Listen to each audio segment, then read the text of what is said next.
प्रदोष, भौम प्रदोष की सारे प्रदोषों में कामना सिद्धि की प्रदोष अगर मानी गई है तो भौम प्रदोष को माना जाता है, मंगलवार को माना जाता है। मंगलवार के दिन, मंगल के दिन जब प्रदोष पड़ती है तो भौम प्रदोष कहलाती है। और उस दिन मंगलवार का दिन हो, डॉक्टर ने भी कह दिया हो कि इसको 20 साल तक औलाद नहीं हुई, 25 साल तक नहीं हुई, 30 साल तक नहीं हुई, 30 साल हो गए औलाद नहीं हुई और सब तरह से जब हार जाओ, भौम प्रदोष के दिन, प्रदोष काल में शिव जी के मंदिर में शंकर के शिवलिंग पर 3 जगह पर कनेर का पुष्प समर्पित करना प्रारंभ। पहला अशोक सुंदरी की जगह पर, दूसरा जहाँ शिवलिंग रखा हुआ है उस जलाधारी पर, कटी पर, और तीसरा शंकर भगवान के शिवलिंग पर पुष्प कनेर का रखना प्रारंभ कर दो। उसमें से अशोक सुंदरी वाले पुष्प को घर लेकर आना प्रारंभ कर दो। भौम प्रदोष के दिन 4 से 5 भौम प्रदोष करोगे और एक दिन मेरा बाबा तुम्हारा गर्भ ठहरा देगा और बाबा की कृपा से तुम्हारे घर में संतान। सावन के महीने में प्रदोष का जो दिन आए, 2 प्रदोष श्रावण के महीने के 2 प्रदोष पड़ेंगे। किसी भी प्रदोष पर एक पीपल के पत्ते पर कनेर का पुष्प अपने घर के अंदर रख लीजिए प्रदोष के एक दिन पहले, और प्रदोष वाले दिन उसको बहते हुए पानी में डाल दीजिए। जिंदगी में जो तुम्हारे यहाँ तकलीफ चल रही है, एक उठ रहा है, एक बैठ रहा है, एक बीमार पड़ रहा है, एक ठीक हो रहा है, फिर बीमार पड़ रहा है, फिर ठीक हो रहा है, ये ठीक हुआ, फिर इसको हो गया, फिर इसको कुछ हो गया, फिर किसी को कुछ हो गया, अर्थात शिव का नाम लेकर। और फिर ही ध्यान देना, इस क्रम को करने के लिए आपको तुम रुकेश्वर महादेव का नाम लेना पड़ेगा। कौन से महादेव का नाम बोलना है? तुम रुकेश्वर महादेव, जिन्होंने भगवान शंकर की विरल भक्ति को धारण करा। कथा कहती है प्रदोष के दिन, प्रदोष काल में शिव जी के नाम का स्मरण प्रत्येक को कर लेना चाहिए। और एक नंदीश्वर शिव महापुराण से एक बात सीख कर जाइएगा। अगर आपको लग रहा है कि दुख समाप्ति नहीं हो रहा है, एक बीमारी से उठे दूसरी बीमारी में लग गए, फिर कोई दुख आ गया, फिर कोई दुख आ गया, फिर कोई तकलीफ आ गई, फिर कोई तकलीफ आ गई, बार बार आपको लग रहा है कि दुख पीछा ही नहीं छोड़ रहा, तो नंदीश्वर शिव महापुराण की कथा आपको कह रही है प्रदोष के दिन, प्रदोष काल में 2 जगह दिए लगाना प्रारंभ कर दो। पहला बेलपत्री के वृक्ष के नीचे, पहला दिया प्रदोष काल में, प्रदोष के दिन बेलपत्री के वृक्ष के नीचे, और दूसरा दिया अपने दरवाजे की चौखट के बाहर। मतलब अपन बाहर खड़े होंगे, अंदर की ओर दिया नहीं, बाहर की ओर। एक दिया बेलपत्र के नीचे देवाधिदेव महादेव से प्रार्थना कर कर, हे शिव शंकर, हे गौरी शंकर, हे शिव, आज प्रदोष का दिन, प्रदोष काल में आप भ्रमण के लिए निकलोगे नंदीश्वर के साथ में, ऐसी कृपा करना, आपके लिए मैंने द्वार सजाया है भोलेनाथ, आपकी दृष्टि मेरी चौखट पर भी कर देना, मेरी जिंदगी संवर जाए। इसलिए 2 दीप स्मरण करो। हाँ, अच्छा इशारा कराए हो, सब समझ गए हो। जिस दिए को आप लगाओगे प्रदोष के दिन, प्रदोष काल में, एक दिया बेलपत्री के वृक्ष के नीचे लगाया है, और दूसरा दिया जब आप घर में प्रवेश करोगे तो राइट हैंड पर ही लगाएं। कौन से हैंड पर लगाएं? राइट हैंड पर। बहुत बहुत साधुवाद आपको दीदी, धन्यवाद, धन्यवाद दो। उन्होंने इशारा करके बताया कि दिया किस ओर लगाएं, कम से कम अपने को अंदाजा तो लग जावे ना दिया किस ओर लगना चाहिए। साधुवाद था, बहुत बहुत साधुवाद। इसको जागरूक श्रोता कहते हैं, जिनको कथा के प्रति रुचि है और भगवान के भजन के प्रति रुचि है, वो तुरंत भाव से उसको स्वीकार कर ले। तो 2 जगह दीप, पहला कहां पर लगाएंगे? जम के बोलो जरा। बेलपत्री के वृक्ष के नीचे। अब बेलपत्री के वृक्ष को भी समझना, कौन सा वृक्ष होना चाहिए? जो आप खड़े हो, दोनों हाथ ऊपर हो, उस हाथ तक भी उसकी पत्ती को स्पर्श ना हो पाए, मतलब उसकी छाया हमारे पूरे शरीर पर पड़े, तो बेलपत्री के वृक्ष की मूलता का आनंद है। जो छोटे बेलपत्री के वृक्ष होते हैं, छोटे छोटे जो पौधे होते हैं बेलपत्री के, इनको जल डालकर, खाद डालकर सिंचित करो, बड़ा करो, उनको पोषित कर कर, बड़ा कर कर कहीं अच्छी जगह उनको लगाओ। ये नहीं कि छोटी बेलपत्री के पत्ते तोड़ लो या छोटे से पौधे के पत्ते तोड़ लो, वो श्रेष्ठता नहीं है। शिव पुराण कहती है वृक्ष वो होना चाहिए जिसकी छाया हमारे ऊपर आए। बाकी के आपके घर में आप बेलपत्री का पौधा लगाते हो, उसको बड़ा करो, बड़ा करने के बाद उसको कहीं अच्छी जगह पर लगाओ जिससे वो बेलपत्री का पौधा बड़ा हो जाए। बड़ा हो जाएगा, हम हैं नहीं हैं, कम से कम वो पौधा रहेगा, वृक्ष बनेगा। वृक्ष बनेगा तो उसकी पत्तियां टूटकर महादेव पर चढ़ेगी तो हमारा कल्याण अपने आप हो जाएगा। आप उसमें लगाइए, आप वो बेलपत्री के पौधे को बड़ा करिए, उसको लगाओ, वृक्ष हो बड़ा। तो पहला दिया कहां लगाएंगे? बेलपत्री के वृक्ष के नीचे। और दूसरा, अपने घर में प्रवेश करते समय राइट हैंड में बाहर की। शिव तत्व को जानन करो। कौन से दिन? जम जम के बोलो जरा। प्रदोष के दिन। कौन से समय? प्रदोष काल, शाम का जो समय हो, शाम का समय, प्रदोष काल का समय भगवान को दीप प्रज्वलित कर दिया। शिव तत्व कह रहा है। नंदी ने शंकर भगवान से कहा आपने वचन दिया था मेरे को, आपने मुझे वचन दिया था, आपने मुझे वचन दिया था भोलेनाथ कि प्रदोष के दिन, प्रदोष काल में नंदी तू मुझे जहां ले जाकर खड़ा कर देगा, उसके आसपास में जहां मेरी दृष्टि पड़ेगी, वो जो मांगेगा महादेव उसकी झोली खुशियों से भर देगा। जिस लड़का लड़की का विवाह 30 साल का हो गया, 35 साल की हो गए, लड़का लड़की 40 साल के हो गए, 35 साल के हो गए, उनका अगर विवाह नहीं हुआ है, बहुत रिश्ते आए चले गए, संबंध आए चले गए, या जो बेटा बेटी चाहते हैं कि हम अच्छा पढ़कर एक नौकरी सरकारी प्राप्त कर लें, कोई ऐसा अच्छा जॉब हमारी किस्मत में मिल जाए, उन बेटा बेटियों से निवेदन करूंगा यदि आप चाहते हो तो एक प्रयास जरूर करना, एक प्रयास अपनी जिंदगी में जरूर करो।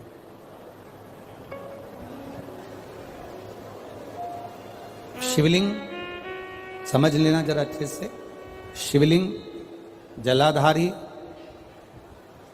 गणेश, कार्तिकेय, अशोक सुंदरी, और ये शिवलिंग, और ऊपर भगवान शिव की 5 बेटियां, जया, विषहरा, शामलीवारी, दौतली, देव। 3 प्रदोष या 3 शिवरात्रि। कितनी प्रदोष?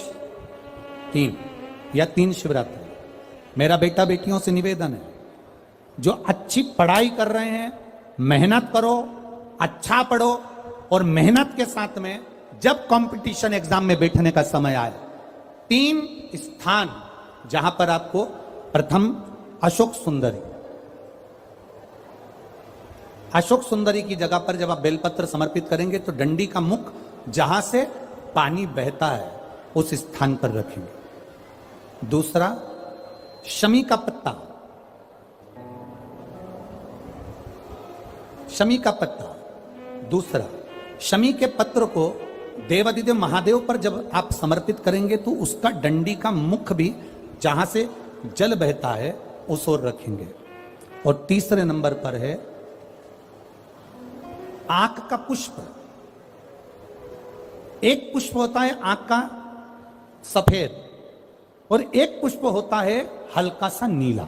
करें दर्शन आप लोगों ने? जम के तो बोलो जरा, करें ना? एक सफेद होता है, एक हल्का सा नीला होता है। सफेद आंख का जो पुष्प होता है वो केवल देवादिदेव महादेव का एक स्वरूप होता है, और हल्का सा जिसमें गुलाबीपन, नीलापन होता है वो शिव, पार्वती, गणेश, कार्तिकेय, अशोक सुंदरी, जया, विषहरा, सामरीवारी, दौतली, देव और शिव जी के जितने गण हैं उन सबका प्रतीक होता है।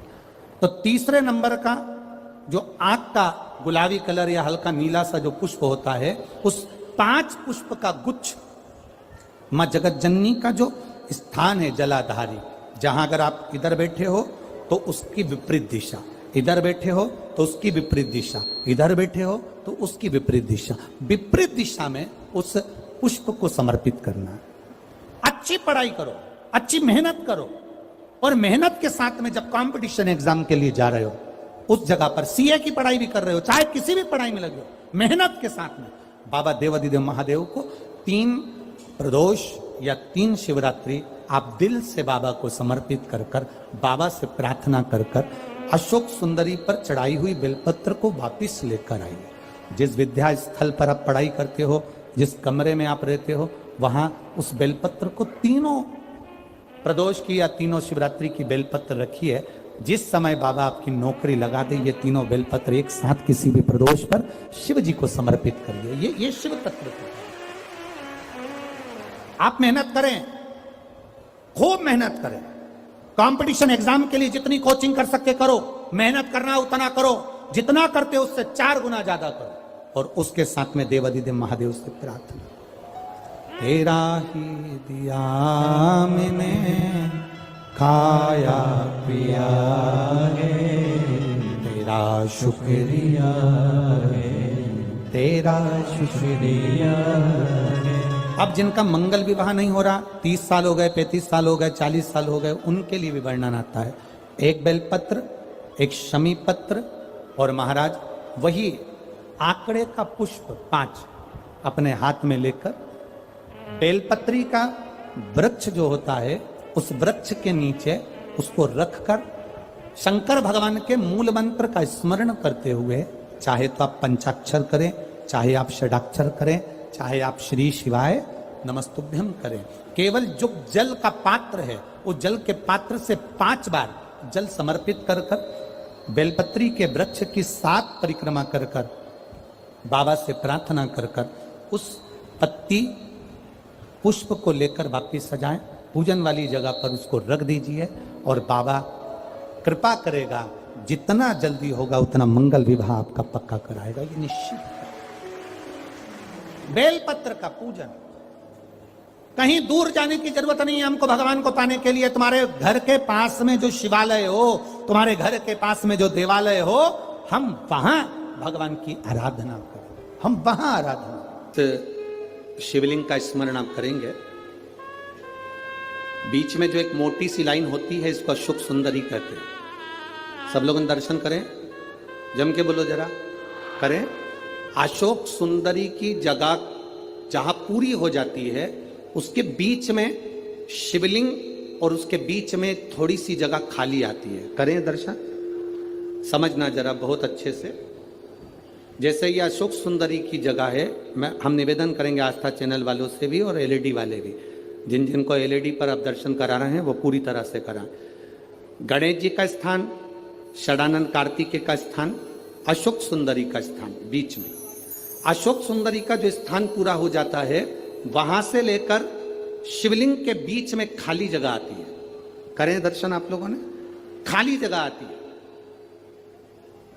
उस खाली स्थान की जो महत्वता है, ये जो अशोक सुंदरी से लेकर बीच में जो जगह है, ये भगवान शंकर की जो धर्म पत्नी है माता पार्वती, उनकी जो योगनियां हैं 64 योगनी, उनकी जो शक्ति पीठें हैं, उनकी जो सिद्धता है, उनकी जो सिद्धियां हैं, ये अशोक सुंदरी से शंकर के शिवलिंग के बीच में जो खाली जगह होती है, इस स्थान पर 64 योगनियां, देवियां, अष्ट सिद्धियां, नवनिधियां सब इस स्थान पर रहती है। इसलिए हमारे यहाँ शिव महापुराण की कथा कहती है, पूर्ण पूजन के बाद अगर कोई नारी, कोई पुरुष, कोई बच्चा, कोई बुजुर्ग अपने मन की बात का स्मरण इस जगह पर हाथ को रखकर, जैसे किसी के हृदय पर हाथ रखते हैं तो दिल धड़कता हुआ स्मरण होता है, उसी तरह यहाँ स्पर्श करेंगे, और स्पर्श कर कर जब अपने मन की बात करते हैं तो देवादिदेव महादेव नंदी के साथ आकर प्रदोष के दिन कार्य की सिद्धता पूर्ण करते हैं। उस स्थान की मूलता होती है,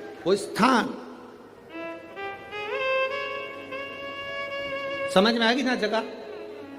अरे बोलो तो जम के, नहीं समझ में आई हो तो एक बार फिर वापिस समझ लीजिए, फिर समझोगा।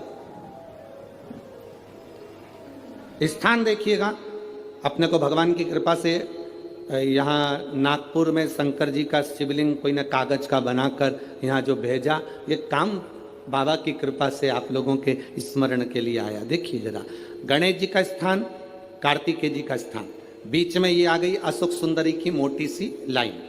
अशोक सुंदरी की लाइन जहां खत्म होती है, वहां से जो शिवलिंग रखा है, इसके बीच की जो जगह है, ये जो बीच में अशोक सुंदरी के स्थान से लेकर शिवलिंग के स्थान के बीच में जो खाली जगह है, ये 64 योगनियां, अष्ट सिद्धियां, नवनिधियां, सब कुछ मेरे देव अधिदेव महादेव ने माता पार्वती को अपने चित्तवृत्ति के साथ यहां अनुमति प्रदान कर रखी है। वहां का स्पर्श,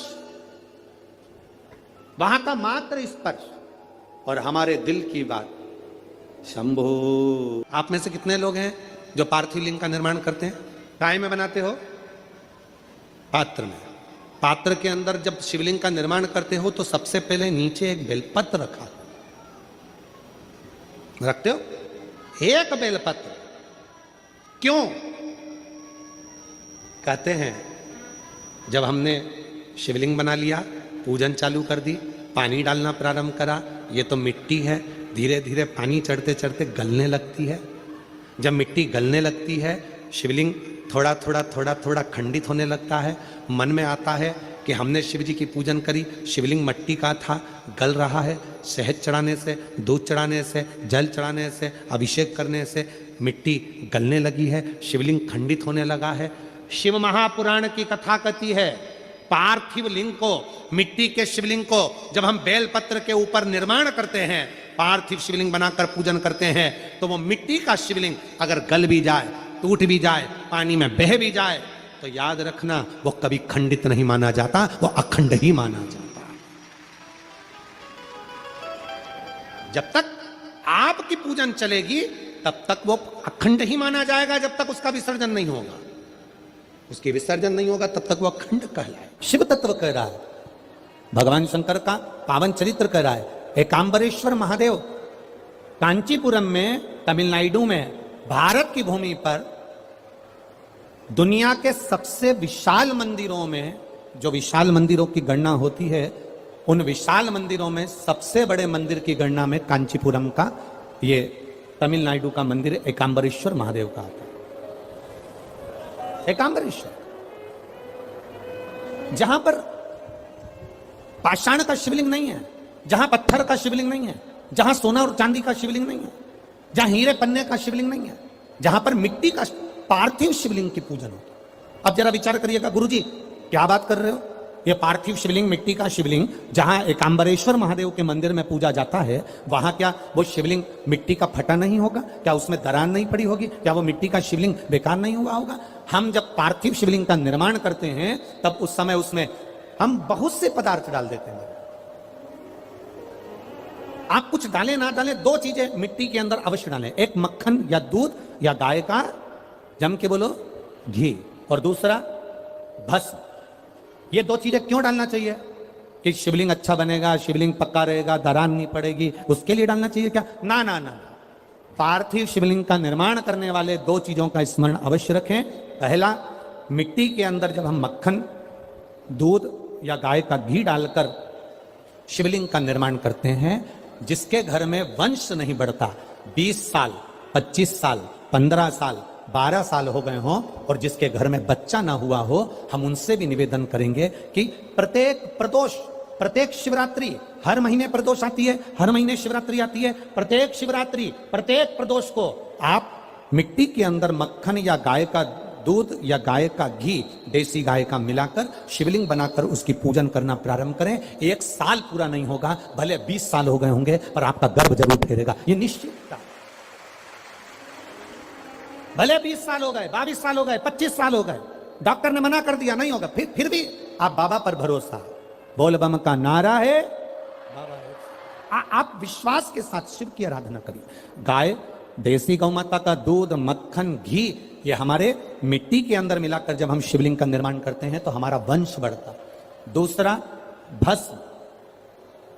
दूसरी चीज क्या है? जम के बोलो जरा पीछे वाले भी।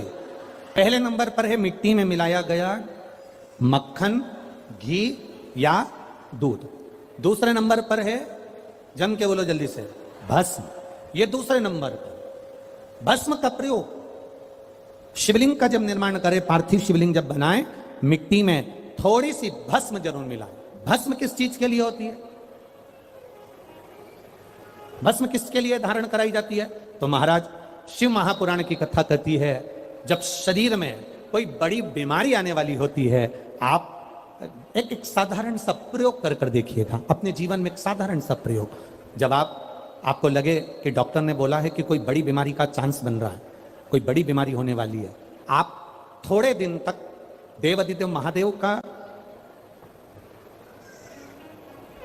ये शिवलिंग, ये जलाधारी, ये जहां से जल बहता है, गणेश जी का स्थान, कार्तिकेय जी का स्थान, बीच में एक मोटी सी लाइन अशोक सुंदरी, शिवलिंग जो शिवलिंग रखा है, जो जलाधारी है वो मां पार्वती जी का हस्तकमल, ऊपर से एक एक बूंद जो पानी गिर रहा है, जिस कमंडल में से, जिस जलाधारी में से जल गिर रहा है, वहां शंकर भगवान की 5 बेटियां, जया, विषहरा, शामली बारी, दौतली और देव, ये भगवान शिव की 5 बेटी।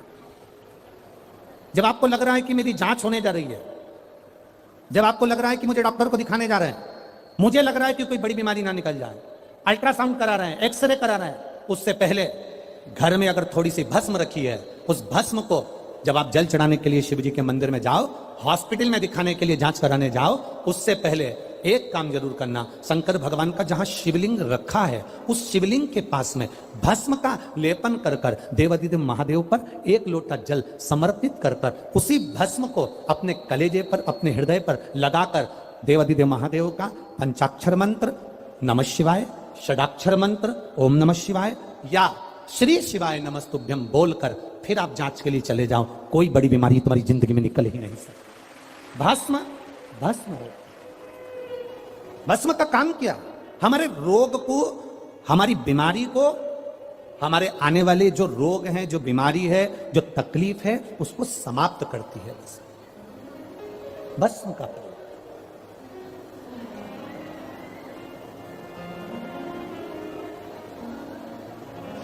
शिवलिंग का निर्माण कर रहे हो, पार्थिव शिवलिंग का, उसमें थोड़ी सी भस्म हमारी बीमारी को हर लेती है, थोड़ी सी भस्म हमारी तकलीफ को हर लेती है। भस्म का चपटी भभूत में है खजाना कुबेर का। शिव के शरीर से, भगवान देवादिदेव महादेव के तन से लगी हुई भस्म साधारण नहीं है।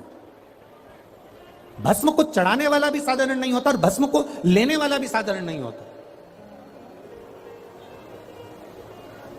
शंभु शरण पड़े मांगो घड़ी रे घड़ी, दुख काटो दया दर्शन आपो। पार्थिव शिवलिंग का निर्माण करते समय 2 चीजें ध्यान से अवश्य मिलाएं। पहला माखन, घी, दूध, दूसरा भस्म। पार्थिव शिवलिंग का विसर्जन कैसे किया जाता है? पार्थिव शिवलिंग अगर आपने थाली के अंदर, पाटे के अंदर कोई सामग्री पर कोई ऊपर बनाया है, तो उसका विसर्जन कैसे करा जाता है? पार्थिव शिवलिंग का विसर्जन करते समय जिस पात्र पे पार्थिव शिवलिंग बना हुआ है, उस पात्र को नदी में शिव का नाम लेकर जल में उस पात्र को नीचे डाला जाता है, पात्र को पकड़ा जाता है और शिवलिंग को नीचे की ओर ले जाया जाता है। जब शिवलिंग पानी में थोड़ा कम दिखे, उस समय पर उसको धीरे से फिर जल में छोड़ दिया जाता है। जब थोड़ा कम दिखे, थोड़ा हाथ पानी में नीचे करा जाता है और नीचे कर फिर उसकी फूल पत्ती जब पानी में ऊपर आ जाए, दिखने लगे, तब शिवलिंग को धीरे से खसका दिया जाता है, जल में उसको विसर्जन कर दिया। क्यों? अगर तुमने पार्थिव शिवलिंग का विसर्जन करा और उसको तुम थाली में बना कर ले गए हो, पाटे पे बना कर ले गए, अब तुमने उसको उठाया तो टूटेगा कि नहीं टूटेगा? बोलो, जम के बोलो जरा। टूट जाएगा। तो इसको सबसे पहला विसर्जन करने के पहले जब पार्थिव शिवलिंग तुमने बना लिया, बनाने के बाद उसको जल के अंदर लेकर, जब पूजन करने के बाद जब जल के अंदर लेकर जाओगे, तो उसकी फूल पंखड़ी अपने आप पानी में तैरने लगेगी और शिवलिंग जल में चला गया, मतलब तुमने विसर्जन कर दिया। अब भले तुम धीरे से उसको, जो पार्थिव बनाया है, तुम धीरे से उसको पानी में फिर धीरे से